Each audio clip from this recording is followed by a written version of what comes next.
और अब एक खास बात, आरजे रमझाझर के दर्शकों से निवेदन है, ताबड़तोड़ बेबाक व बेझिझक खबर देखने व जानने के लिए आज ही चैनल को सब्सक्राइब करें। लाल कलर का बटन सब्सक्राइब बटन है, उसे दबाते ही बेल आइकन आ जाएगा, उसे क्लिक करके ऑल ऑप्शन सेलेक्ट कर दें, जिससे सबसे पहले हमारे द्वारा डाले गए वीडियो आपके पास पहुंचेंगे और आप निर्बाध तरीके से इस चैनल के माध्यम से सारे खबर सबसे पहले देख सकते हैं। नमस्कार।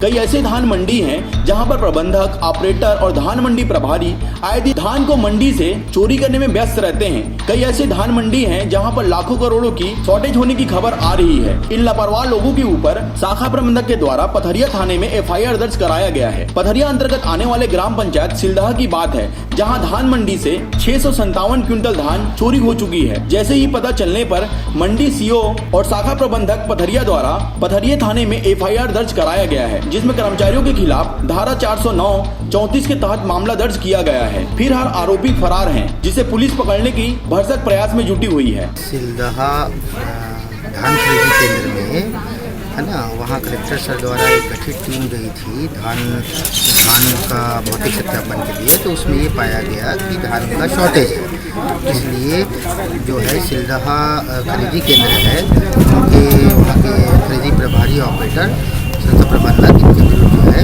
कार्यवाही की गई। कार्यवाही के लिए लेख किया गया, तो शाखा पथरिया द्वारा उनके विरुद्ध FIR दर्ज कराई गई। 657 क्विंटल का पाया गया है लगभग, ठीक है। तो उसमें जो है कार्यवाही की गई उसके हिसाब से। पथरिया से राजकुमार बघेल के साथ ईश्वर साहू की रिपोर्ट, RJ रमझाझर।